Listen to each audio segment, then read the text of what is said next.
I woke up with a stabbing headache. It was a pain in my neck, definitely. Maybe I won't see you guys if you can't see me.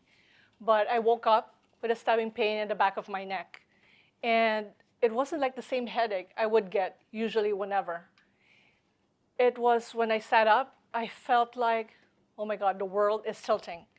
Dizziness overwhelmed me as if I stepped out of a spinning roller coaster ride and I'm not a fan of it. I said, what happened? What is happening with me? And boy, the kicker, I have a flight to Bali in 6 hours. Maybe I slept wrong. Or maybe, just maybe, it was one too many drinks I had with my sister. Or maybe I just didn't wear my glasses enough. There's so many thoughts in my head, and I could even feel my pulse in different odd places. I felt it in the balls of my feet, in my ears, in my throat. And I'm like, what is happening with my body? And I had to get everything, all of this off, because I do have a flight and I'm meeting my friends. And I haven't seen them in a while. I called out to my mom and my dad and my sister, hoping that they were still, awake, because it was around a bit early. I was hoping that they could hear me talking, because I feel like something isn't right with my body. Within minutes, my mom and my sister, the family medical squad, was there, right in my room. And I told them how I felt. I told them that there's pounding in my neck. I could feel, that I was a bit lightheaded. And there's dizziness. I can't even hear, everything that they were saying. Bless my sister. She put a blood pressure monitor cuff in my arm. And then my mom was here looking at me, and she was doing her, but I could hear it. And out of nowhere, as a grown woman, you should always have a pediatrician aunt. I could hear her voice, and she was there. And my sister was rattling off, she's dizzy, she's pale, and her blood pressure is 160/80. So it was a little bit high, and I didn't know what was happening, right? While my mind was actually in Bali. I could already feel the sun while I was dizzy. I was thinking I'll get there by sunset. I would see my friends Marian and Vaishali, who I haven't seen in ages. And I just had to get this off my body, the diseases and whatever. And all of a sudden, my aunt calls out and tells me, hey, Gretchen, how do you feel now? I said, I still have dizziness. I still feel a little bit lightheaded. There's still pounding in my neck. But is there something I could drink? Get this off my chest immediately, off my body immediately. And she said firmly, let's check you out first. Maybe there's something we should see and, get a feel. And then she said, let me call Toti, her other sister, the internist. Family drama, super duper activated. And Bali was my, escape. This was COVID times. And this was the time wherein I chose to live in San Pablo, which is 2 hours away from Manila. I haven't lived in the Philippines for the past 16 years, and I said, you know what, I'm gonna live with my parents, and they were happy to have me. And being in the Philippines, if you've ever been in the Philippines during COVID, it's super crazy, especially in Asia. We had so many rules. We had lockdown after lockdown. We also had so many restrictions. We had papers every time we had to go out or buy anything. And the kicker, we even had a face shield over our face mask. So it's like an apocalypse during that time. And during that time, I was working at my parents' basement. My parents' house was good. It was great because it was spacious. We had our own little enclaves. I had my own room. I could even work in the basement.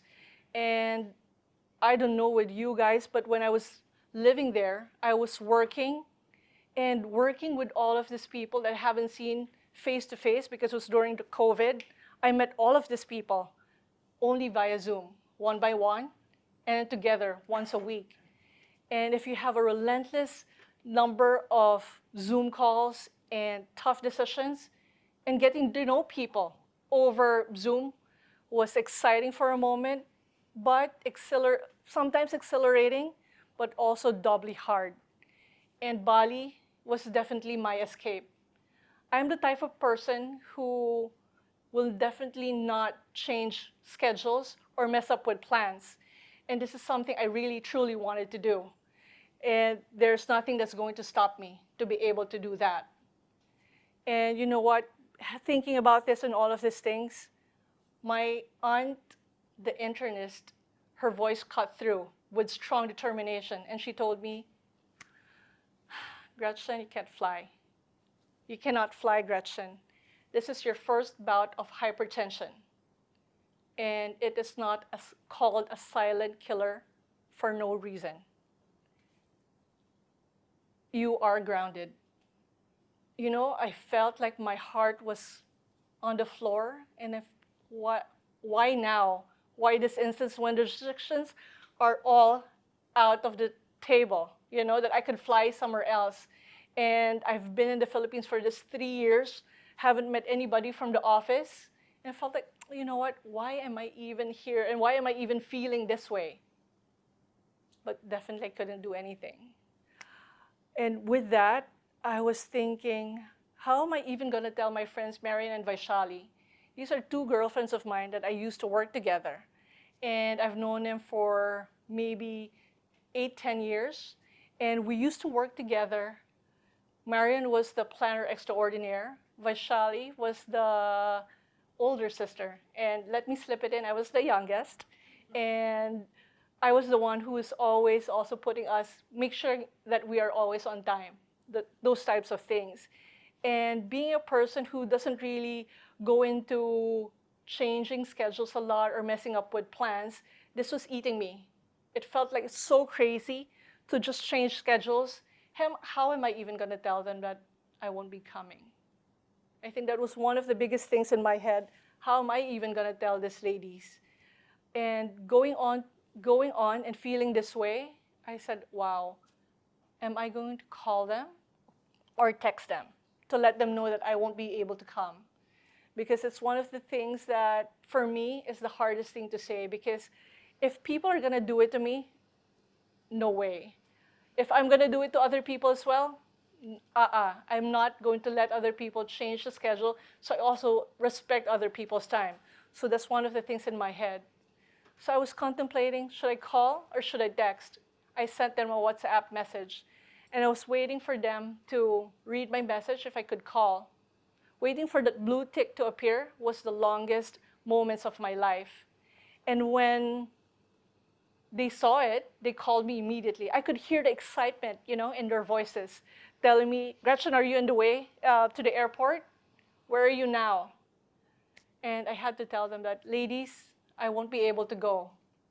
I woke up with a pounding headache. I don't have super dizzy. I could even think straight. And for a moment of silence, I was expecting the worst.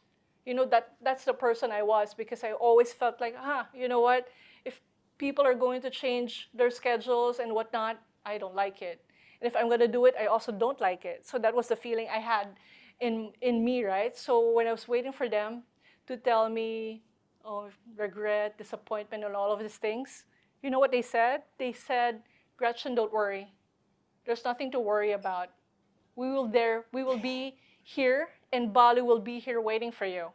We will reschedule. It was the bomb I needed, and I hadn't expected it, that these ladies will tell me this, because these women are seasoned communicators, and they also know how unforgiving time can be. So I felt like, you know what?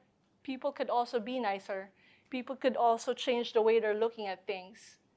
When I got to Bali and touched the ground, I could smell, and my ear was my grin rather, was from ear to ear. And that was one of the best moments of my life. That time, I learned that timelines, they pause, shift, and change. And that was the very first time I actually listened to my body. My body told me, hey, Gretchen, it's time to sit down. Hey, girl, slow down. And universe, I'm telling you as well, if there's a next time, and hopefully there's no more next time, just send me a WhatsApp message, and I'll definitely read it.